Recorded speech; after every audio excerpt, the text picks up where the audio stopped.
Okay, we are in the character unit and we're learning about leadership. We're learning about what leadership is and what leadership, of course, is not. And that's currently the page that we're on. Actually, we'll be starting out about halfway down the page, page 133, and we'll be starting out with diligent. Now, I said we'll be starting out. One moment. First, I'd like to go back to the title page, if you will.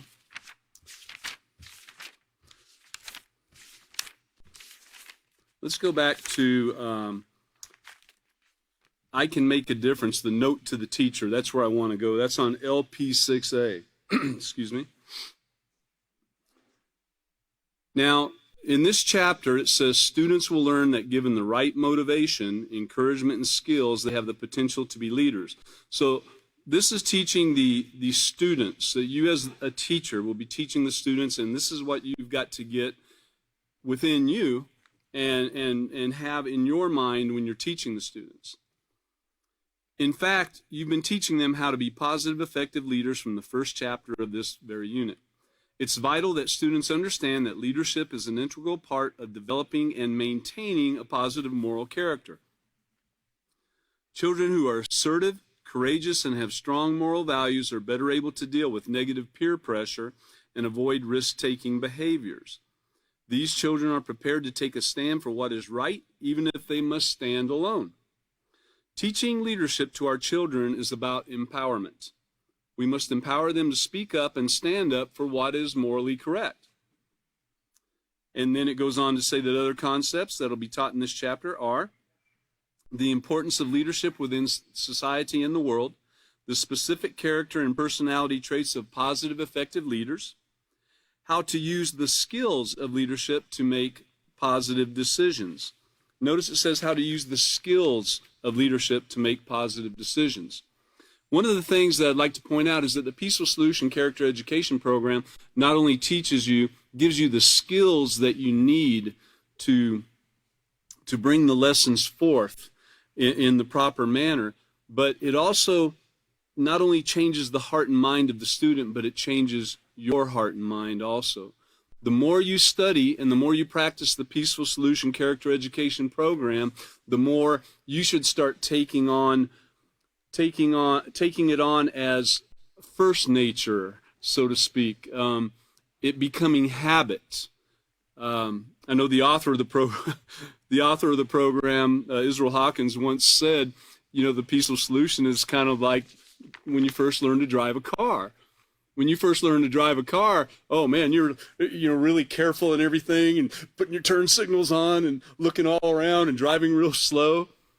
And then next thing you know, you're driving down the road and, not paying attention much to what you're doing. You got one hand on the wheel, one adjusting the stereo or something other, and looking around, or these days talking on the phone or texting or something, which of course we shouldn't be doing. We should be paying more attention to our driving. But it becomes such a habit that you really don't think much about it. And that's the way that it should be with the peaceful solution. It should be habit. So we have a habit-forming thing taking place here today. All right. As educators, we often see children who are browbeaten, teased, and taunted by their peers. Think of how much their lives could change if they learned how to take on a leadership role, turn this thing around, assert true values to make moral decisions. Conversely, we also see children who have the ability to lead but are aggressive and violent due to past teachings or influences. Instead of leading, they bully and coerce others. By presenting this lesson, you can simultaneously teach both how to be positive, effective leaders to make a difference in their lives and the lives of others.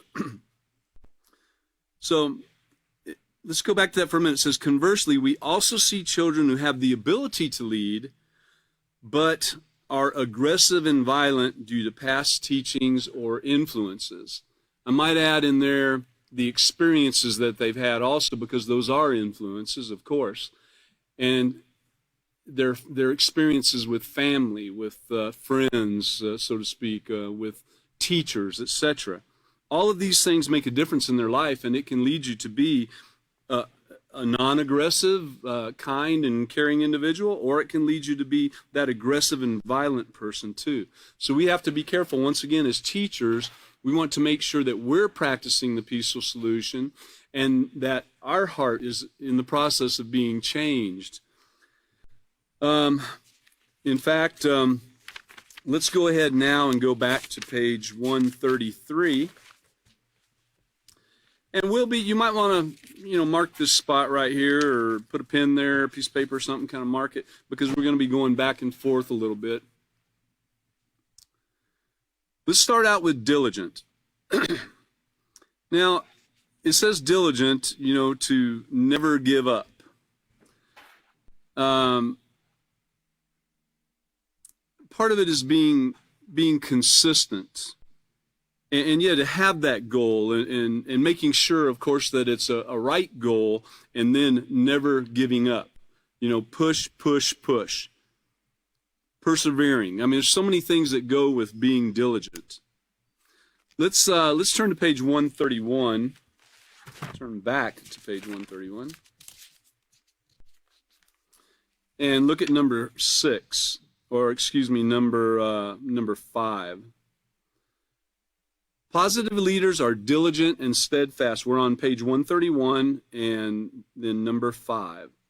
Positive leaders are diligent and steadfast. In other words, they don't give up just because things might get difficult.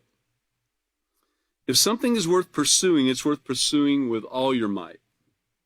For example, a leader might think something that seems impossible might just take a little longer to do, rather than thinking it's impossible and there's no way, gloom and doom, there's no way it's going to occur, Rather than that, they set their mind to it and get going on it. And a lot of times you'll see things take place much quicker than you even expected once you set your mind to it.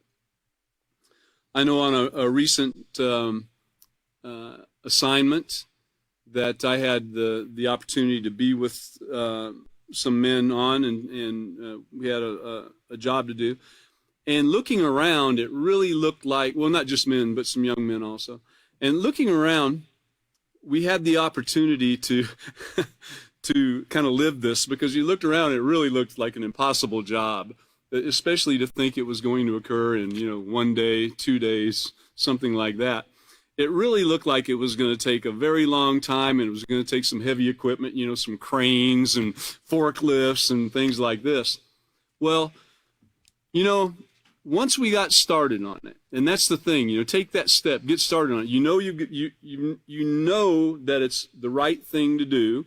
It's the right job. You've got the goal set. You want to be diligent and get this thing done.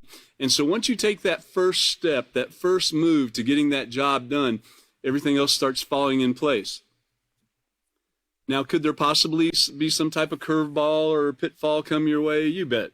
You might be starting to move something and you find out you really do need that crane, But in this case, it really moved pretty fast and we were done within days.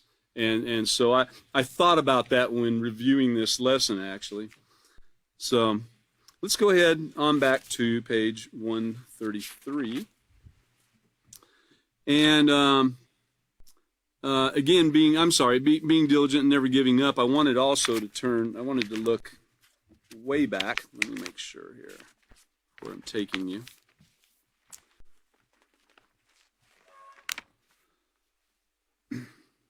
Okay, on page 15. Page 15. And all of these things actually apply, everything on this page, all these positive character traits apply to being diligent. But what I'd like you to look at is steadfast and persistent.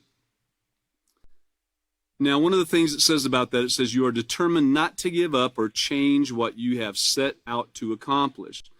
And that's not letting anything getting in your way. It's staying the course. It's reaching the finish line, so diligence, persistence, steadfastness, they all go hand in hand. And then looking at the rest of the positive character traits on the 2 pages, all these things apply also, especially that self-control there. You've got to have that to remain diligent.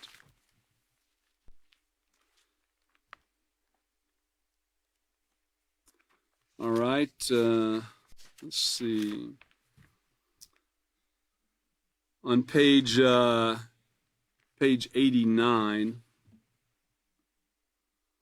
On page 89, if you look about little over halfway down the page, and it starts out with, even if you have made mistakes in your past that you now regret, it's not too late to change and turn your life around.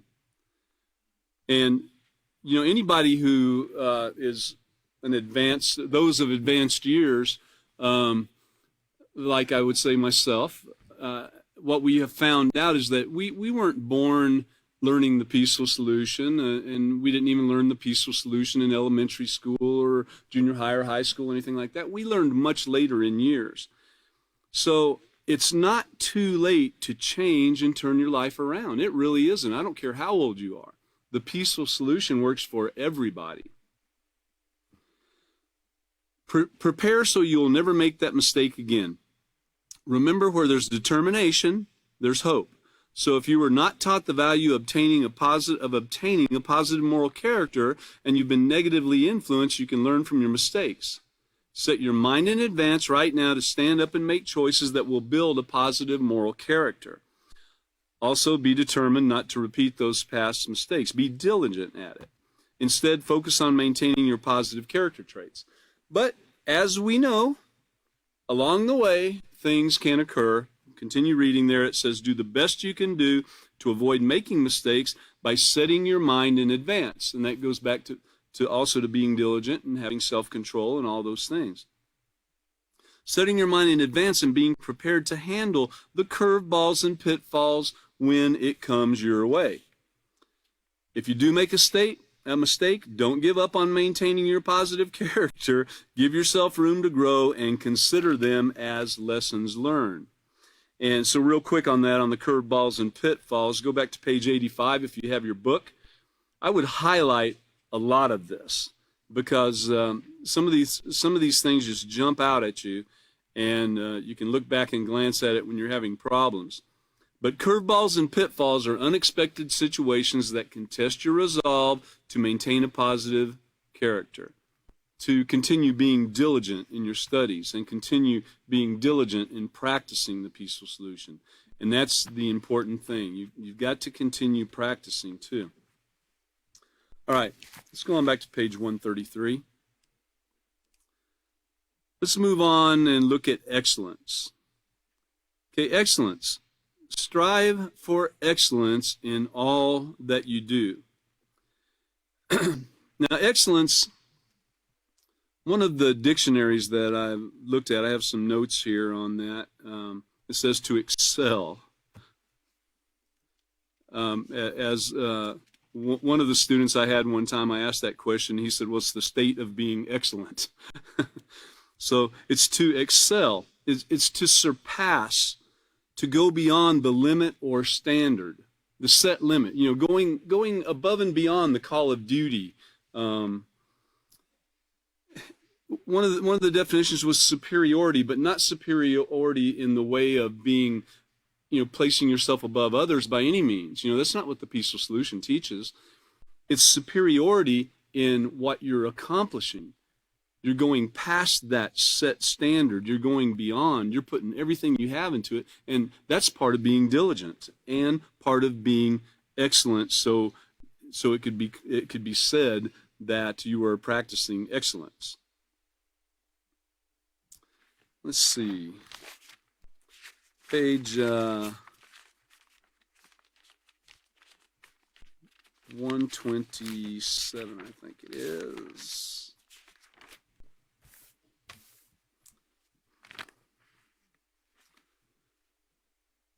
Okay, so on page 127, part of being considered, part of practicing to the point of it being called excellent, or this excellence and going past and beyond, part of that, it takes all these combination of these positive character traits.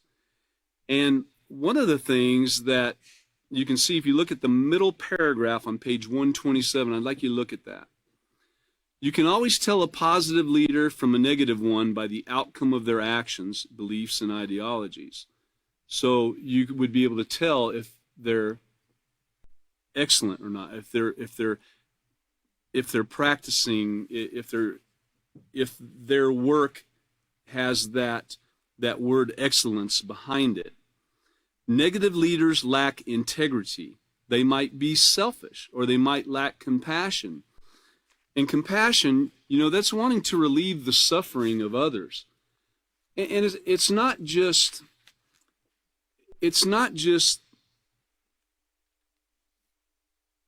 wanting to because it says that. It's wanting to do it because your heart and mind has changed, again, to the point to where it's habit. You want to relieve their suffering. And one of the best ways you can relieve the suffering of an individual is to be diligent in teaching the Peaceful Solution Character Education Program. Because when you learn the Peaceful Solution, so many answers come your way on so many things in your past that you would have liked to dealt with differently. Things you might be suffering from right now, in fact. And by learning the right way to handle it, learning the right way to think about it, you can relieve that suffering. So they might be selfish or lack compassion and respect for life, and they usually only consider their own opinions or those who actually reflect their opinions also. They don't exemplify to their followers the importance of achieving a positive moral character and the benefit of attaining positive goals. In many instances, the negative leadership has resulted in hatred, violence, and death. So we want to make sure that, the page 133, it says what leadership is not. Leadership, of course, was not bossing people around, not using fear or threatening, and so forth. And then we get down to the acronym, the leader HIP, and we start seeing what we can do. And so striving for excellence in all you do, striving for that excellence in the Peaceful Solution and teaching it and putting it to work in your life. That's what we want to do. All right, ready. That's what R stands for, ready.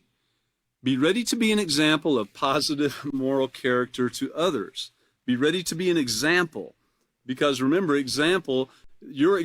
teaching by that example. Whether a word comes out of your mouth or not, you're still teaching. And then by those words that do come out of your mouth, you're teaching too. So you're not always going to have a book in front of you. Again, that heart and mind needs to change so that once again it's habit, and you are that example of positive moral character. So ready is being prepared or available for service. And that's really ready. Being mentally disposed, willing, prompt in reacting. Also setting your mind in advance to be ready to take action. So one of the things I'd like to share with you right now is I remember a student that we had in the Peaceful Solution, and he was a longtime student. And he was talking to us one day about his job and how he would get a phone call sometimes after hours, and they'd want him to go do this or that. And so listening to it and everything, and of course a person has the option to do that or not, of course. But if you're trying to do what you've chosen to do with all your might, and what you've chosen to do is right, then you need to think about that phone call as not a problem and not a hindrance to your leisure time, but think of it as an opportunity. That's what being ready is. If you are ready to serve, if you're ready to show the example of the Peaceful Solution having changed your heart and mind, ready, again, I'll read it to you, prepared or available for service. Got that? That's in the American Heritage Dictionary. The first definition, actually. I like it. Being prepared or available for service. That's really being ready. So if you would, I'd like you to take a note there and to yourself, however you want to write it, but think of think of that thing that you get called to do. Think of it as an opportunity to excel. And that's really showing your diligence in learning the peaceful solution. You won't always be able to. There'll be times when, there's something that's keeping you from jumping in there and doing that. But think about that. And it'll help you a long ways towards this peaceful solution changing your heart and mind. And it'll probably help you in your job too.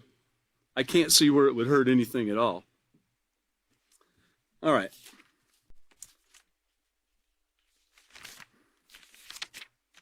Let's go to page 80, I think it is.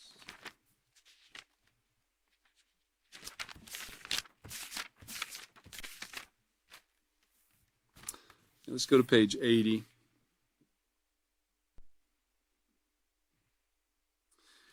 Look down about 3/4 of the page. It starts out and says, it is important, however, this is talking about setting your mind in advance and watching your thoughts. It is important, however, when these type of negative thoughts, and this is talking particularly about revenge, but when these negative thoughts, I'd like to adjust it just a little bit.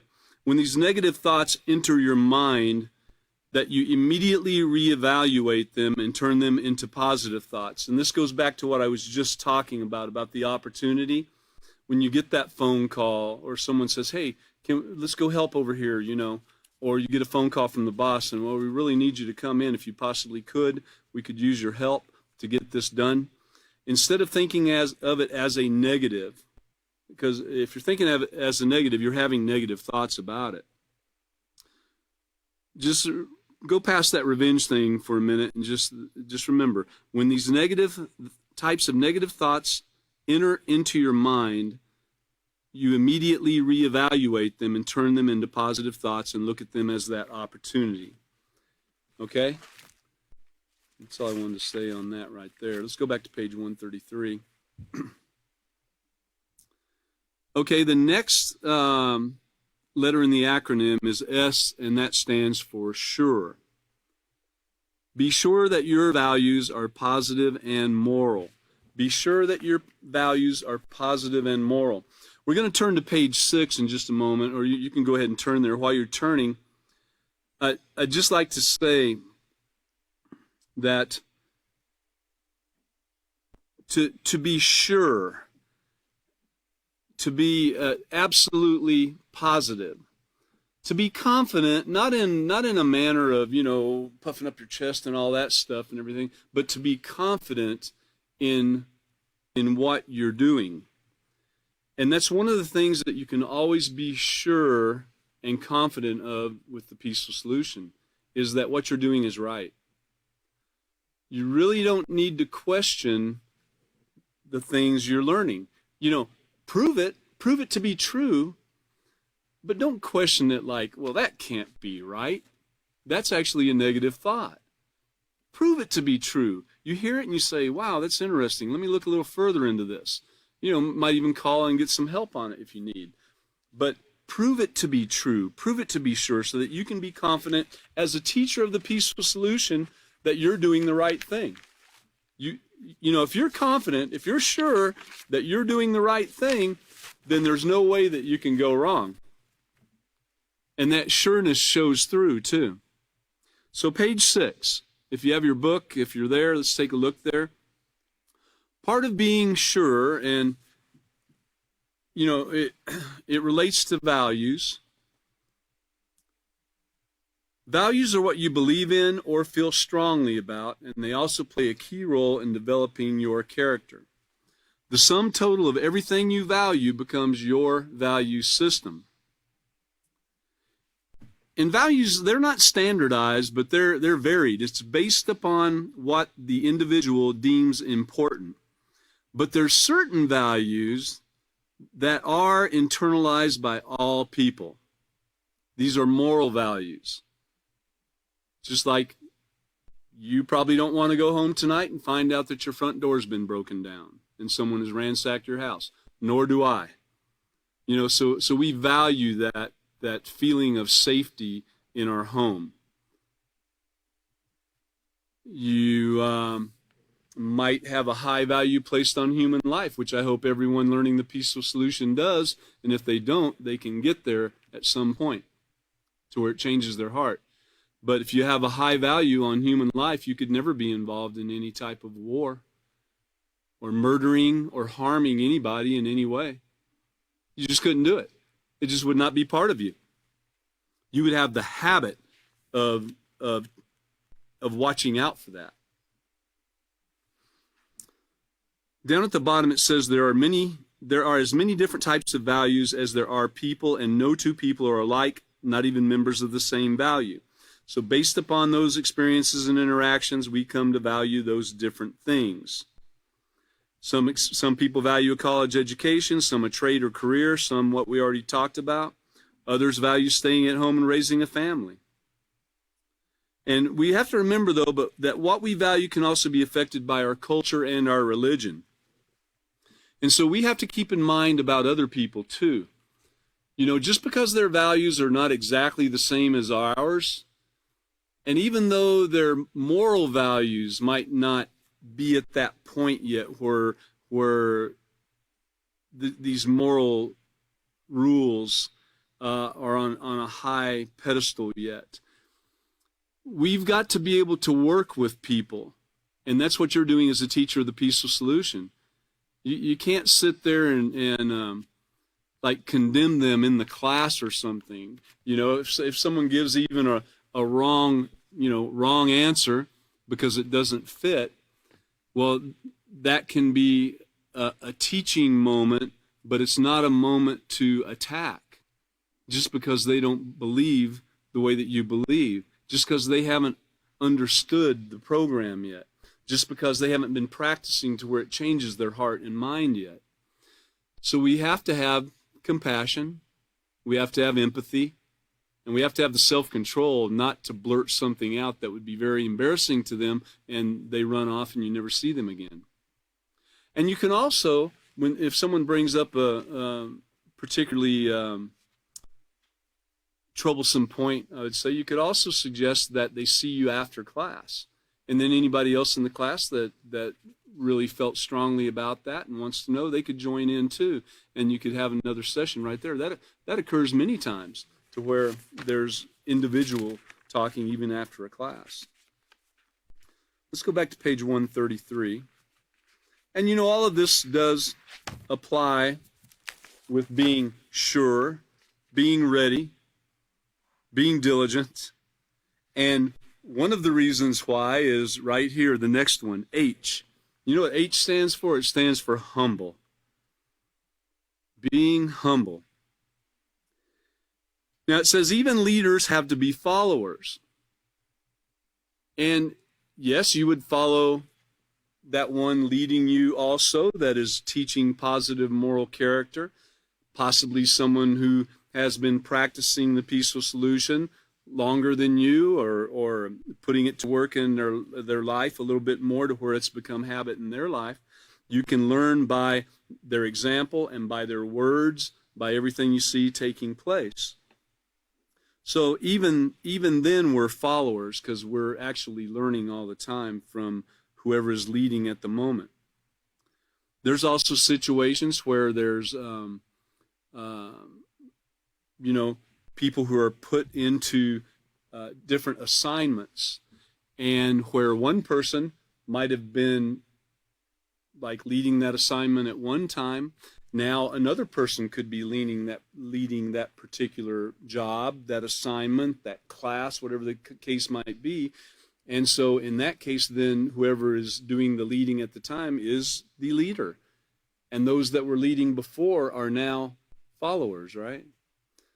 So they're learning all the time. So even leaders have to be followers. And I know a lot of people think that being humble is like letting someone just walk all over you. And that's not necessarily so, because the peaceful solution teaches us to stand up for what's right. If somebody is being beaten up, there's an example where someone's a bully's picking on someone else, and you stand up and say, hey, That's not right to be doing that. I'm going to go get the principal, if it's at school, or I'm going to go get the boss if it's at work, whatever the case might be. So there's a time for standing up and doing what's right.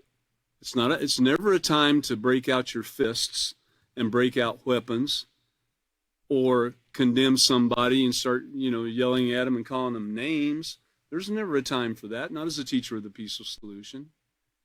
But there is a time to stand up and say, that's not right. You need to be doing this differently. And it's also not being arrogant or prideful. So let's go back to page 131.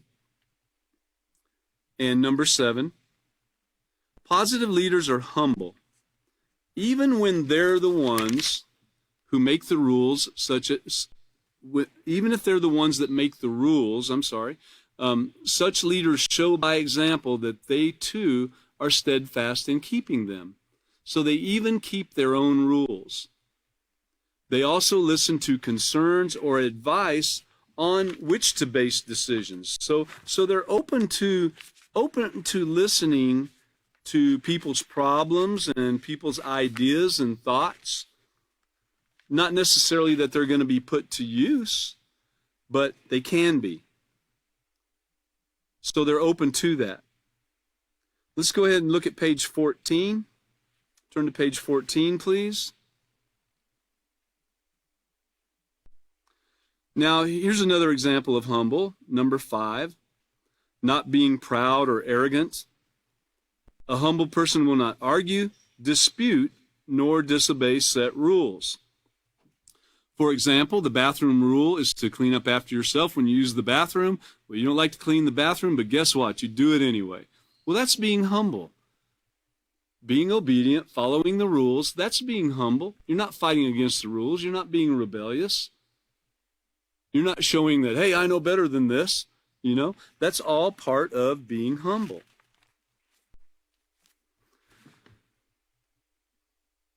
Okay. Let's move on to the next one. The next letter in the acronym,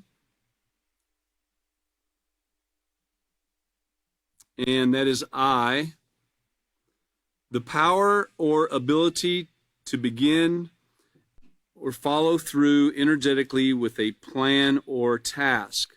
The power or ability to begin or follow through energetically with a plan or task. Initiative. Take the initiative. Take that ability. Take that energy. Take the initiative and make the right decision even if no one else will. So taking the initiative, that goes back to what we were talking about too with looking at things as an opportunity. When something comes up, you can be the first one to jump out there and say let me help. Take that initiative, put the energy to work. And following through with a plan or a task, whatever that task might be, do it with all your might. Okay, the last one in leadership, in the leadership acronym, is P, and that's for positive. Maintain a consistent, positive, moral character and attitude. A consistent, positive, moral character and attitude. Let's turn to page 100.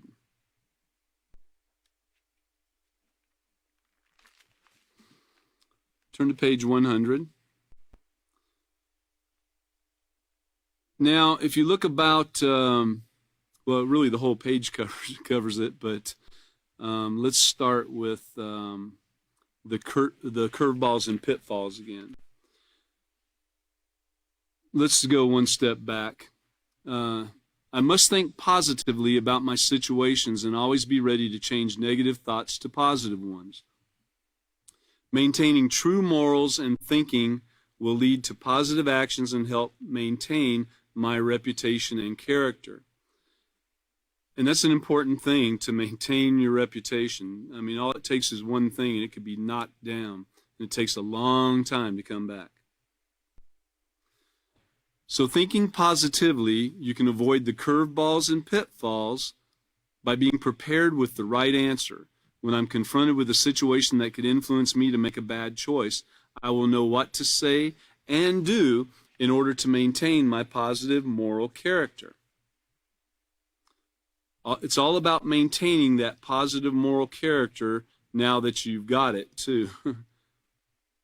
I know that if I set my mind in advance, I can avoid many situations that could have serious consequences. I might not know every situation that will occur, but by following a moral standard, I can readily judge all matters. This is an important one to remain positive, learning from your mistakes too. However, if I do make a mistake, I will not lie or try to justify a wrong, but I will make plans to avoid making the same mistake again. And you know what that is? That's setting your mind in advance. That's being diligent to practice self-control and set your mind in advance and learning from the mistake that you've made. I can regain the trust of others by making right choices, consistently right choices, that will help to maintain my character and proving that I've learned from my mistake. And it's going to take time. But by consistently maintaining, here it is again, my positive moral character, being positive, not getting down and beating yourself up. You can bully yourself just like someone else can bully you too. So don't bully yourself.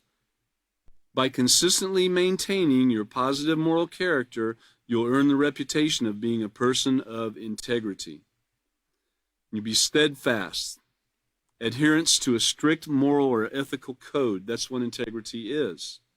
You'll be obeying the rules and having that positive attitude. Everybody can get down from time to time, and it's what you do with it when it first takes place. Some people let it build up to the point of being depressed, thinking that there's just no hope, that there's no reason to even, get out of bed. And depression's a serious thing. It's a very hurtful thing. And a lot has been found out about part of keeping that positive moral character and keeping a positive attitude and not getting involved in wallowing around in pity and depression and so forth. Part of it has been found to be due to nutrition also. And one of the things that the Peaceful Solution teaches is to, make sure you're not getting carried away with the junk food. Eat the right things, drink plenty of water, be healthy. That drinking plenty of water is hard to remember sometimes, I know for a fact. So, the advice is to carry that water around with you and drink plenty of it. It'll help you to keep a positive attitude about everything. Let's go ahead and turn the page. Now we've page 134 in the character unit. Now we've got a few scenarios. We're just going to go over one or two here real quick. It says to read the following scenarios, then answer the questions that follow. And this is particularly interesting in a class because you'll get different input. In a classroom where you have a small enough class, I guess you'd say, to where you could have that input. But Letitia was elected to be the treasurer for a fundraising club. She was given the responsibility to collect all dues on a weekly basis. Possibly some of you have been there before and had similar responsibility. But several members forgot to pay their dues. Well, Letitia reminded them. You know how she reminded them? By sending them notes threatening them if they didn't pay by next week. Like the mafia or something, Well, was Letitia demonstrating positive or negative leadership? Well, of course, that's negative. We don't threaten in the Peaceful Solution. Now, you can set rules and you can show what can come to a person if they keep that rule. You can show the benefit that'll come. Or you can actually show the consequence that could come their way by breaking that rule. And it doesn't have to be a consequence like I'm going to drop your pay or something like that. It can be just the consequence of breaking the rule.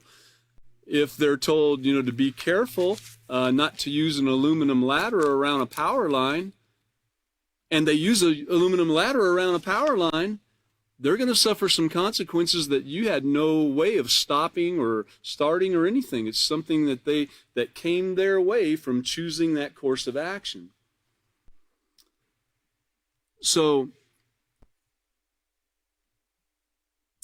anyway, that was negative. She used threatening, which is not a quality of being a positive leader. Let's go ahead and do another one. We got time. Okay, number 2, after PE. I think that's physical ed class from many years ago. Richie and his friend Keith were asked by 2 other guys to cut classes for the rest of the day. Come on, our next class has a substitute teacher. She won't take attendance. Nobody will even miss us. For those of you that remember the substitute teacher days, Keith turned to Richie and said, come on, let's go. We need a break. Okay, now, no, I think I'll pass. I'll get a break on the weekend. And besides, guys, if you get picked up for truancy, your parents will find out, and it will go on your permanent record. I'd think about it if I was you, Richie replied. So the other boys reluctantly agreed and decided to go to class. You sure are a loser, said Keith. Well, smiling, Richie replied, yeah, but I'll be a loser with a clean record. Okay, so, Richie understood that about keeping the rules and how a benefit will come your way, having a clean record, not getting in trouble, and how the consequence could come your way from breaking that rule. He understood it fully. And then he also understood about being a leader. He might not have thought he was being a leader at the time, but he was a positive leader by standing up for what was right and saying to them. Now, he didn't say it in a harsh manner. He just said, no, guys, I think I'll pass because of this. I got a break this weekend. If you guys get picked up, think about this. So he was kind in the way he presented it, and he was just informing them of what could come their way. And you know what? They took hold of it. Yeah, they were kind of reluctant to do so, but they did. So they eventually did the right thing. And the question, of course, was who demonstrated positive leadership skills? And that was Richie. He influenced his friends to make the correct decision. That was the short answer there. Well, let's see what Sandra did here in number 3. Sandra's teacher put her in charge of a group project, and Sandra's group consisted of 4 of her classmates. So Sandra assigned everyone their duties. Carl had research, Joanne had art, Philip was in charge of supplies, and Sandra, in addition to being the group's leader, had typing. The group had 4 weeks to complete the project, and every other day Sandra checked to see what progress the members of her group were making. So we're seeing some positive things taking place here. She regularly scheduled group meetings to discuss any concerns, and she listened to everybody's ideas. I'm sure she had her own, but she listened to everybody's ideas. The ultimate decision was left up to her being the group leader. Everything went so smoothly that Sandra's group handed in their project early, and everyone received an A for their part in the project. So did Sandra exhibit positive or negative leadership? I think we all know by now that that she did exhibit positive leadership. She demonstrated a sense of responsibility towards her work and the compassion towards her peers to encourage them and nudge them along the way by checking in with them and see how they're doing. It doesn't say, this is kind of condensed, but she probably had to do a little nudging along the way. Possibly someone said, oh, I can't really, it's not coming to mind, I don't know, or I haven't really had time. And so a positive leader would encourage, not belittle, but encourage, and remind them that they're all working together towards a goal.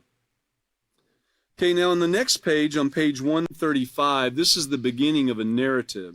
It's called It Begins With Me. And what we're going to do now is assign that to you as homework. Those of you that have a book or have access to the internet, you can go online and you should be able to pull up, I think you can pull this up online, this particular portion. Most of the book you can. I believe you can all of it. So anyway, that will be homework.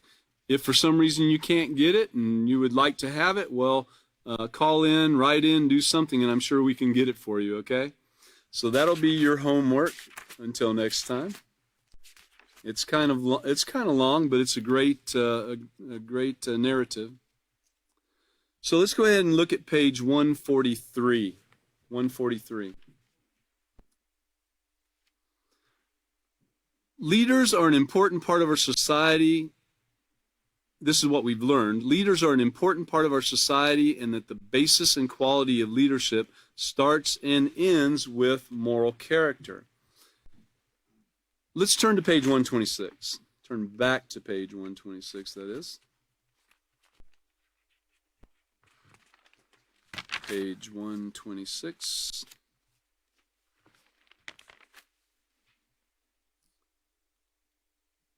Okay. So who is a leader? And this reminds me of one of the classes we had recently. Well, of course, it was recently. Take me to your leader, Earthlings. And, of course, the reports on the news with UFOs and so forth. But apparently even little green men from Mars know the value of leaders. And I recall the leader, the author of the Peaceful Solution Character Education Program, putting a message out to talk to leaders, actually. Leaders can call in. If you're leading a community, if you're leading a group, whatever your leadership position is, you can call in and talk to somebody here about the Peaceful Solution Character Education Program and get classes set up online, might be even particular classes for your particular group.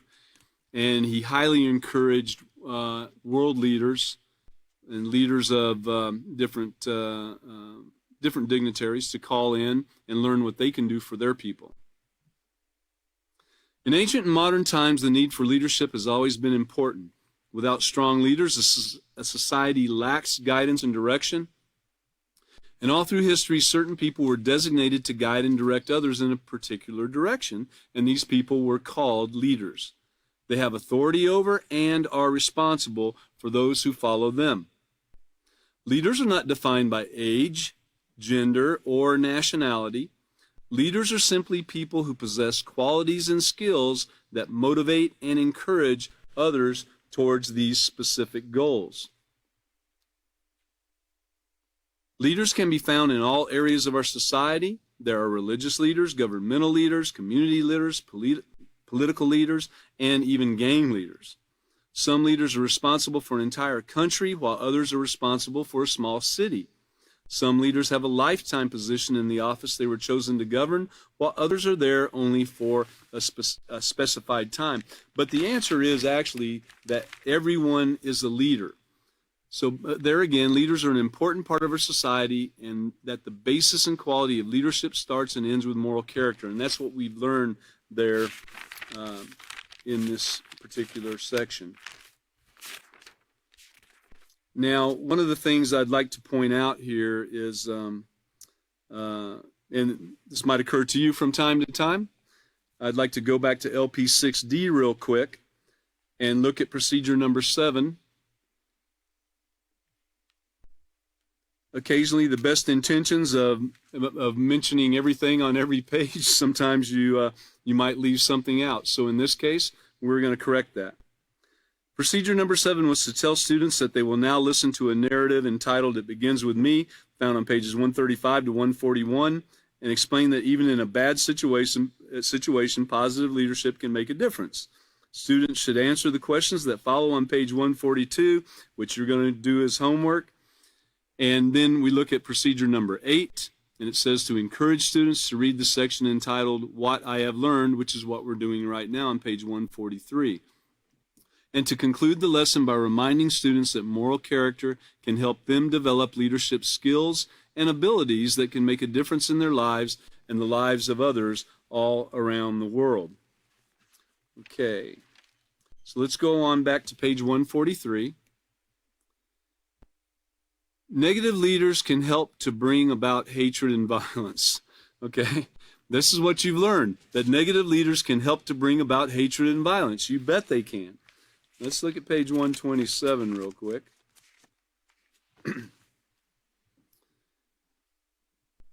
Okay, so I'm going to start at the top because this is the deciding factor. The deciding factor of whether someone is negative or positive, a negative or positive leader.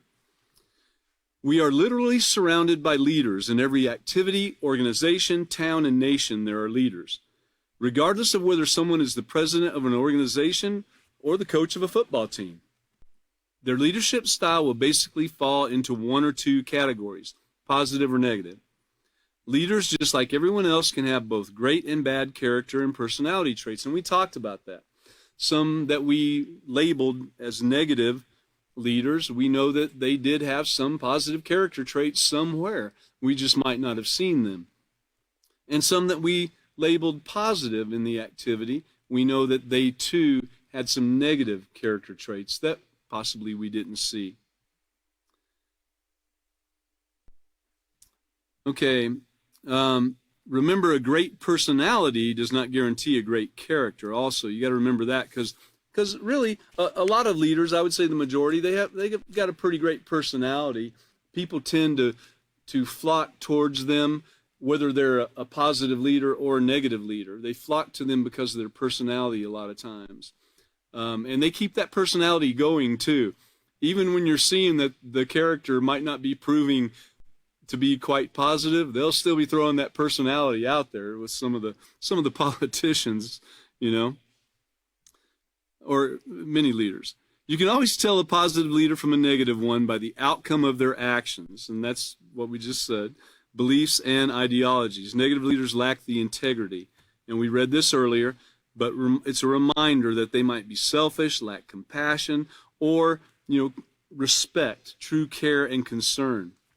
They usually consider only their own opinions or those who reflect their opinions. Positive leaders, if you look on down, on the other hand, are people of integrity. They maintain and demonstrate their positive moral character consistently through their beliefs, attitudes, and actions. They motivate others to also attain positive moral characters and to strive towards excellence in all areas of their life. Remember that excellent, that going beyond there. In addition to this, positive leadership will result in a ripple effect that will be advantageous not only to the individual but society as a whole. And so hence the deciding factor between the positive and negative leader is the same thing that decides the quality, either positively or negatively, of all people. And those negative leaders can help bring about that hatred and violence by those who follow them, and then they do something and their followers do the same thing. We've seen that in some of the riots. If you're watching the news on TV and the news that's available to you, you can see the riots taking place, and somebody had to be the first one to say, let's go do it. Someone had to be the first one to throw the first brick through a window or whatever thing they're doing at the time, or the first one to turn over a car or light a fire and so forth, or the first one to attack somebody, and then others joined in. Now, on the other hand, the positive moral leaders motivate and encourage others to do their best and to achieve positive goals without unfairly taking from or harming someone else. And we just went over that also. We kind of covered both of these in one shot. And the next one is that everyone is capable of learning how to lead. A potential leader is first willing to be trained. Turn real quick to page 129. And of course, not everyone will become a government, community, or religious leader, but in every person's life, there will be those opportunities to lead. Remember the opportunities that we mentioned. Those opportunities to jump in and help are leadership opportunities. And when you do those kind of things, people are seeing that leadership within you. Regardless of how young or old you are, you can learn how to lead and value being that positive leader. Then a potential leader, on page 130, a potential leader won't mind being trained. And you can put these pages there right next to what I've learned. You can put those page numbers down there so you can go back to these things and look at it, and just back and forth as a reminder, and when you're looking up a certain thing. So not a born leader will join the crowd. Most people aren't either. but don't let that discourage you from learning how to lead. There are many things we are born not knowing how to do, such as reading, writing, riding a bike. Learning these skills might have been difficult at first, but you not only learned how to do them, you learned how to do them and do them well. Leading others requires character, personality, and skills. So see, you got three things going there. You got to have the skills, you got to have the personality that goes along with it to be an effective leader, but you must have the character to be a positive leader. You got to have that positive character. To be the very best, you've got to develop a positive character and a harmless, helpful personality, that you would never harm anybody. You already know that you must maintain and develop a positive character on a daily basis. And as for skills, well, you can learn the skills relative or relevant to leadership in the same way you learned all your other skills. Guess what? You practice, practice, practice the peaceful solution, okay?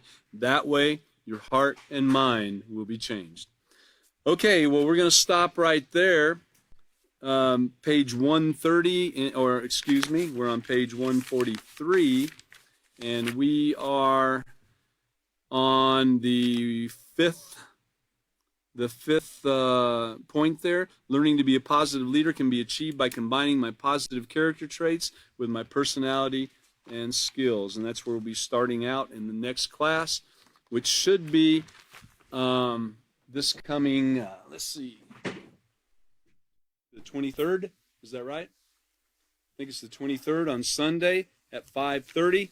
And that's it for the class tonight. I appreciate everybody being here. Thank you very much.